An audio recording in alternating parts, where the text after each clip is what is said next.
Europe 1. 8h18 et ce matin notre invitée politique est la députée LREM des Yvelines. Bonjour Aurore Berger. Bonjour. Et bienvenue à distance. Nous vous regrettons évidemment de ne pas être en studio, mais on a bien compris que vous étiez coincé dans les embouteillages. Ça arrive malheureusement de plus en plus fréquemment. Aurore Berger, en début de semaine, le nouveau gouvernement sera présenté.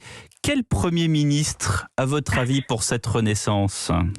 Je ne vais pas faire de conjecture sur le nouveau Premier ministre. Je crois que le président de la République sait très bien qui il souhaite nommer.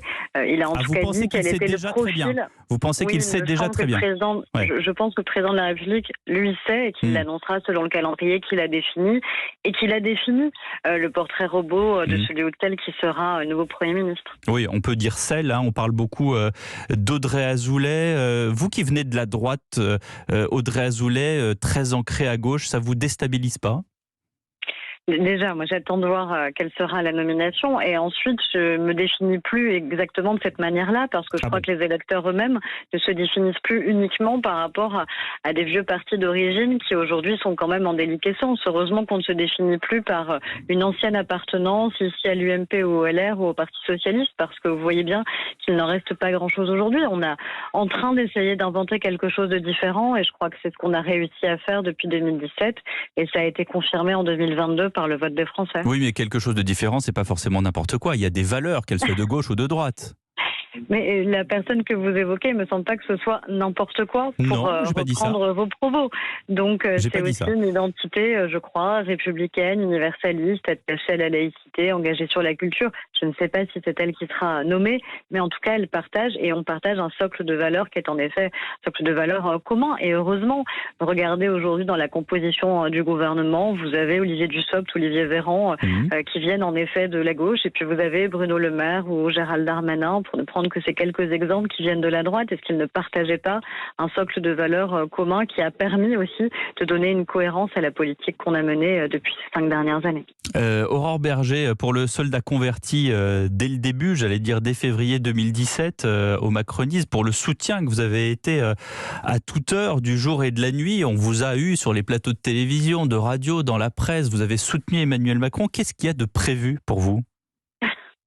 Ce qu'il y a de prévu, c'est que je suis candidate aux élections législatives déjà dans les Yvelines et que j'espère évidemment que les électeurs me feront à nouveau confiance et que j'ai eu la chance et l'opportunité d'être députée depuis 5 ans, ce qui n'est pas tout à fait négligeable, il me semble, et qu'on a besoin aussi d'avoir des parlementaires extrêmement solides et engagés. Donc, je ne sais pas quel sera mon avenir gouvernemental. C'est la question très directe que vous me posez.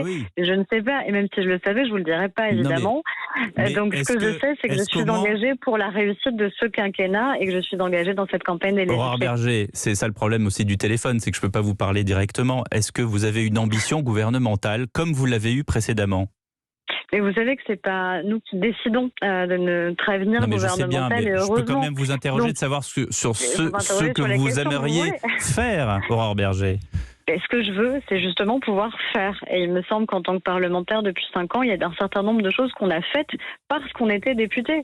Et que moi, les questions que j'ai portées, les questions républicaines et laïques notamment, les questions culturelles, les questions sur les droits des femmes, je les ai portées parce que j'étais parlementaire. Ça ne m'a pas empêché de les porter parce que je n'étais pas membre du gouvernement. Vous n'écraserez pas une larme cette fois-ci si vous n'êtes pas choisi au gouvernement. Comme je ne l'ai pas fait précédemment, je ne le ferai pas cette fois-ci. Si, et d'ailleurs, on a été très triste pour vous. Les carrières, rétrospectivement, Aurore Berger, on y pense, on y repense, on les retricote. Qu'est-ce que vous auriez pu faire si vous aviez eu votre place au gouvernement au premier quinquennat ?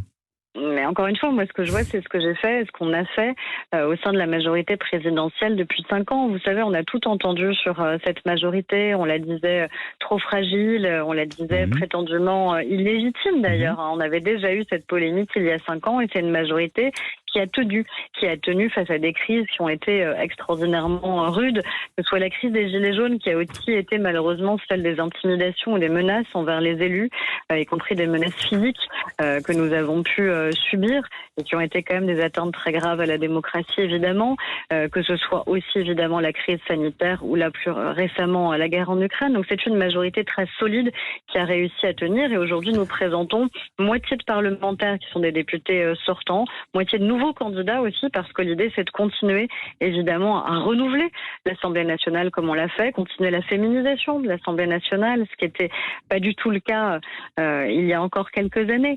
Je recevais hier Roselyne Bachelot, elle me disait que la première fois elle a été députée, il y avait 5% de femmes à l'Assemblée nationale. Aujourd'hui c'est 40%, preuve que c'est aussi possible de faire ce choix de renouvellement, de diversité, de féminisation. Jean Castex hier a dit à ses ministres: n'oubliez jamais que nous sommes que des serviteurs. L'action politique est une action collective, les ambitions sont légitimes, mais elles ne valent que si elles sont au service du collectif. Est-ce que vous pensez, non seulement, là je ne vous interroge plus sur la composition du gouvernement, mais est-ce que dans notre France aujourd'hui, on manque un petit peu de serviteurs? Est-ce qu'il n'y a pas un petit peu trop d'ambitieux?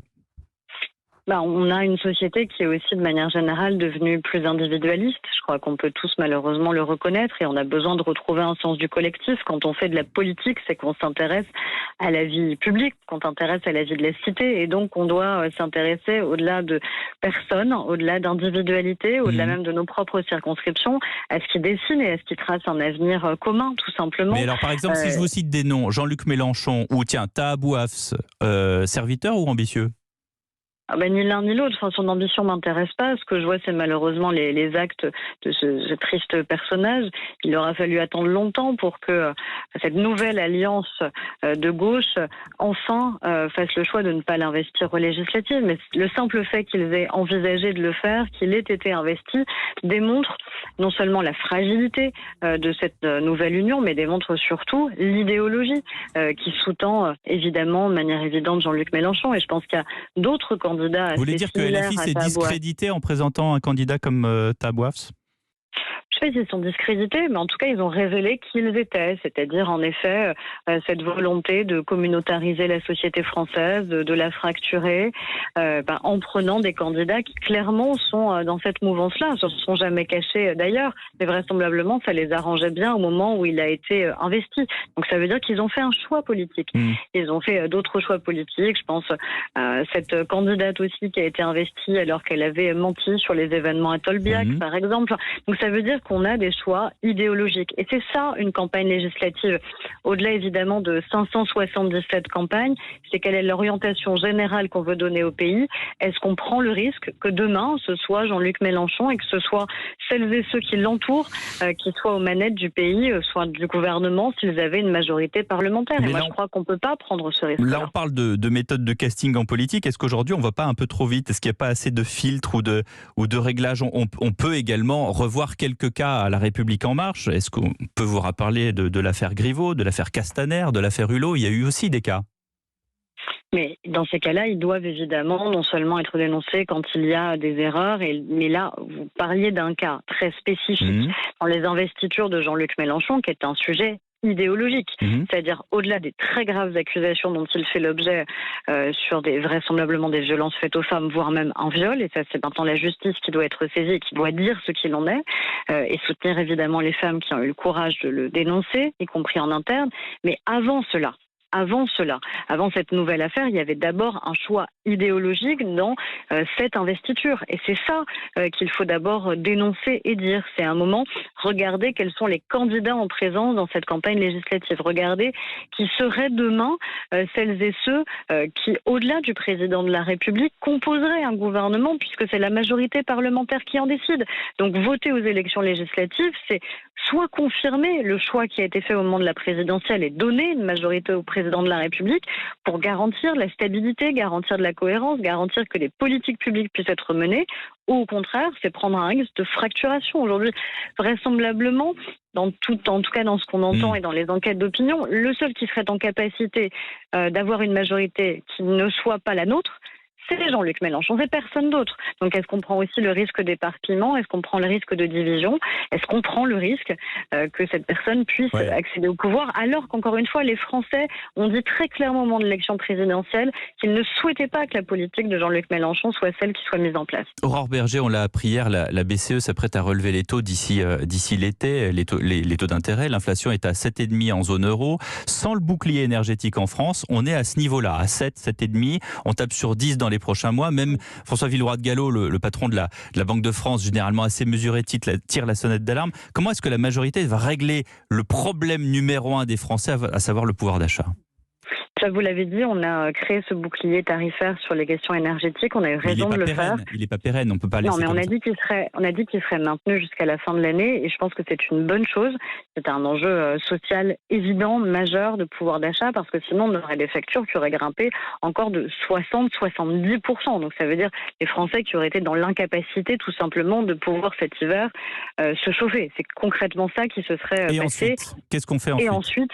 Et ensuite, il y a dès l'été, si nous avons une majorité parlementaire justement, l'idée de tout de suite avoir un projet de loi de finances qui permette d'avancer sur les enjeux du pouvoir d'achat, à la fois sur les enjeux de revalorisation du travail, parce que c'est quand même par le travail à un moment que le pouvoir d'achat peut être sécurisé, par la réindexation des pensions de retraite sur l'inflation, parce que là aussi on a un risque de fragilisation d'une partie de notre société, des personnes qui sont à la retraite aujourd'hui, qui voient leur pension être gelée et qui donc évidemment ne peuvent pas suivre quand on a des taux d'inflation qui atteignent des niveaux que ma génération par exemple n'a jamais pu connaître, que nos parents ou grands-parents ont connu, mais que ma génération n'a jamais connu. Donc c'est ça qu'il faut faire immédiatement, rendre du pouvoir d'achat aux Français. Vous l'avez dit dans votre journal avec la suppression définitive de la contribution à l'audiovisuel public, de la redevance, mais donc c'est continuer aussi cette dynamique de baisse de la pression fiscale aussi dans notre pays. Donc le travail, la réindexation des retraites sur l'inflation dès cet été, et puis continuer la baisse de la pression fiscale et maintenir le bouclier tarifaire jusqu'à temps que ce soit nécessaire, parce que sinon on a un risque de décrochage d'un certain nombre de Français. Merci beaucoup Aurore Berger, merci d'avoir été avec nous sur Europe 1.